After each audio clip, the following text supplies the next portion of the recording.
Is just disco change. time? Yes. Is disco? Yeah. Yeah.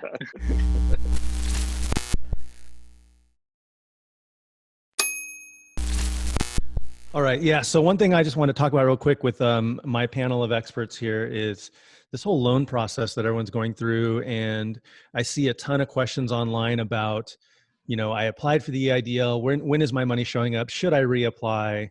I think I got my application in for the PPP, but I don't know.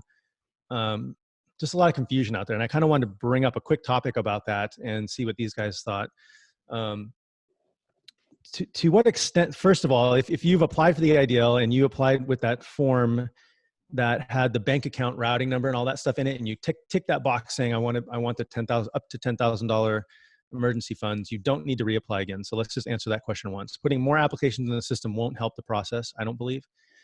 So as long as you've done that and you got that screen that said, here's your confirmation number, whether you saved it or not, you're in the system, you got a number. What do you guys think from the banter that you see across the forums out there and the information that you see, questions being asked, like how do you guys feel gym owners should be looking at this EIDL / PPP loan situation?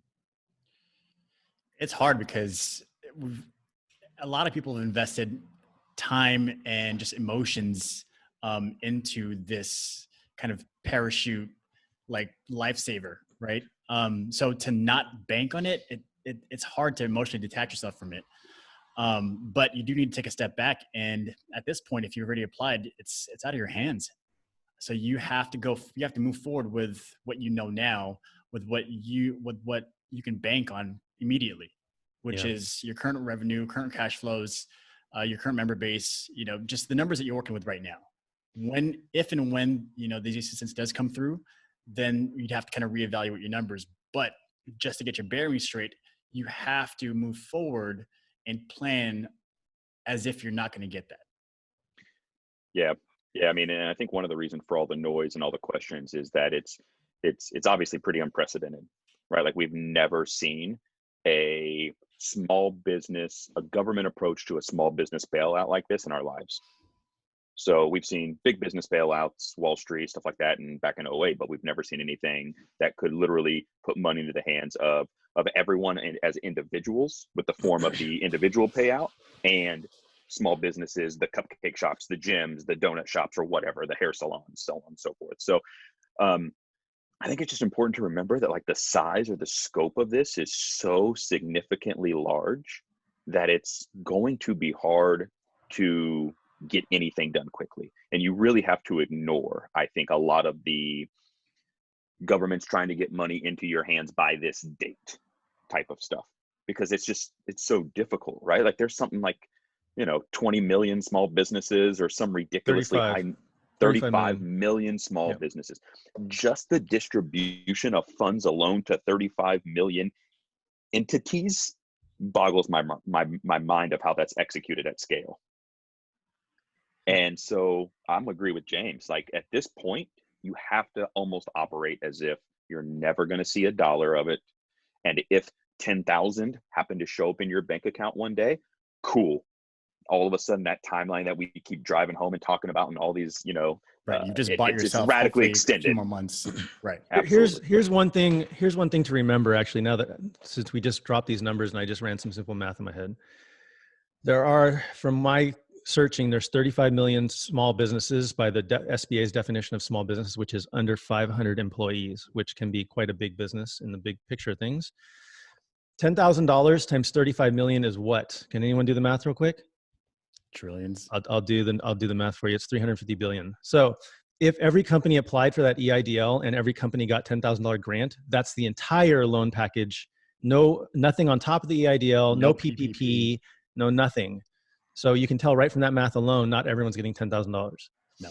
So I think it's best to adjust your expectations right now. Like if your mindset is like fixated on this raft coming your way, like start learning to swim, I think is the way to go. And then like Nick says, if that life raft or that plank of wood comes your way and you get something, that's great, right? Zach, what do you think? I've always been a huge proponent of plan for the worst, hope for the best. And that's exactly what you guys are talking about. So yeah, it's one of those scenarios where I think a lot of people are underestimating the worst case scenario. And I think it's because they're afraid that they won't be able to handle a worst case scenario.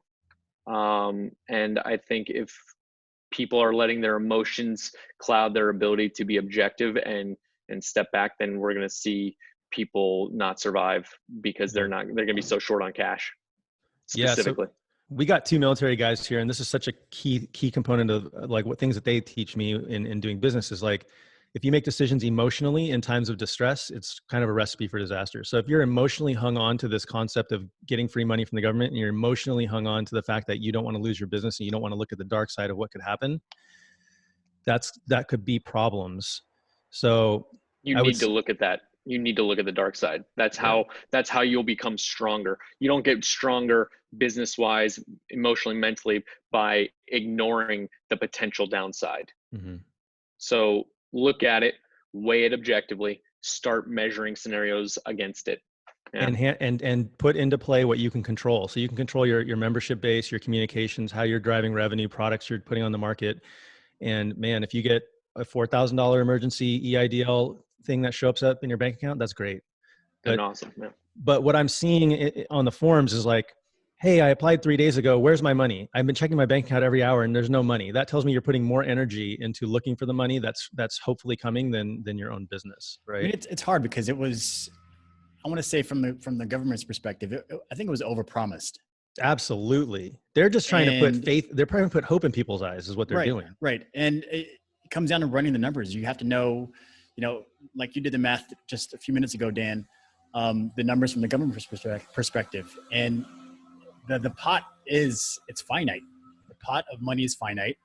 You need to do that math for your business. Yeah. You need to know what those numbers are. So that way those numbers and those metrics can guide your decisions, make the decisions for you, right? That takes the emotion out of it, because at some point, if your runway, in terms of your cash flows or your savings or your business checking account only takes you to 60 days with no change in revenue, well, then at 60 days, your time is up, or you need to make a pivot somewhere else to be able to increase revenue, something like that, right? But just using your numbers to make the decisions for you, rather than you kind of sitting back and making that on hope without any kind of assurance or concrete things coming in that for sure is coming in. What would the downside be? That's what I don't get. I don't know why we don't see more gym owners doing this. What would the downside be of doing these extra steps that we're talking about of planning for a more worst case scenario? There is no downside. You're just better prepared. The downside is, you wasted some time and energy working and building this platform to make you stronger, that in case you do get funding, you're still better off. There is no downside to this other than the emotional toll that it would take on you, which is what you're afraid of. That's exactly. It's hard to remove yourself from it. Yeah, I think what I've seen too is a little bit of romanticism about what we do and what we are attached to and what we're not willing to do. Absolutely. That's a great point, right? Nick. Yep. And romanticism kills businesses, right? Yep. Romanticism kills relationships. Not in the sensical turn of romantic. Don't be romantic with your wife. I'm going to tell my wife. Yeah, just it. No, but like life was better before we had kids. We could do these things. Now we can't do these things. That type of stuff, right? Like I'm accustomed to these old school things, and we live in a new world. I think it's also important to, when you're talking about these planning, Zach, like what can we do to kind of stem the tide here? These things can last forever if you implement them, but they don't have to. They don't have to. You're right. You could roll with them for the rest of the year, shut them off, and we're back to business as normal. We're talking about surviving a crisis, having our businesses survive a crisis without us panicking as leaders within our businesses. That's it. And in the Goodstuff newsletter, I tagged one of these articles at the end, and it was the difference between being a leader in peacetime versus being a leader in wartime. Wartime and what leaders. we're talking. What we're talking about is a perspective shift, a mindset shift. Someone can't come in just because a crisis is happening and manage your business for you. You have to do a perspective shift from peacetime operations and growth to, okay, wartime management. And that's what we're doing. And a lot of business owners, this is the first time that they're ever having to do that. They probably didn't anticipate it. It's being forced upon them. So it's, a lot of it isn't the tactical stuff. It's the mindset and strategy. It's the strategy that they need to get their head wrapped around. Yeah. Yes. So now that we kind of kicked everyone's confidence down a notch here, with money not necessarily being out there for everyone. It's just reality, man. But one thing I also want everyone to understand is that it doesn't matter what your past is with businesses. No one has experience with this, right? So you could be like, oh, cool, like you run this, 30 franchise-based business. Guess what? They've never navigated this. Yep. There's no playbook. There is nothing. Yeah. There is no CEO that's been like, oh yeah, we've done this a million times. So there's one CEO that's been through this, and that's JP, the guy, or the CEO of JP Morgan, who went through the 2008. He's the only CEO that's still like running a business. We are not that guy. None of us are that guy. It's still not. But he learned some of that stuff along the way too, which I'm sure they learned some things. No one survived. 2008 was nothing compared to this because we didn't shut down we didn't shut our entire world down. Right. It's a completely different mechanism. But like Nick's point is that there's no SOP for this. Mm-hmm. We're all figuring this out as we go along. And Nick is making the point that the people that can adapt better and not be emotional and keep their chin up and being like, hey, I'm no worse off than this guy or that guy, because everybody feels down because they're still comparing themselves to other things.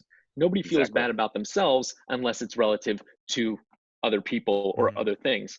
So Nick brings a powerful perspective into play where it's like, hey, everyone is like this. It's if you do your stuff, you will come out ahead, or you will come out okay. Right. I think there is an SOP for this, and it's not so much clear 1 step, 2 step, 3 step, but it is going to be mindset, and it's controlling what you can control, and then everything else you can't. Like you have to just know with what you're working with. And so if we kind of bring this back to the discussion about the PPP and the EIDL, now that's out of your control.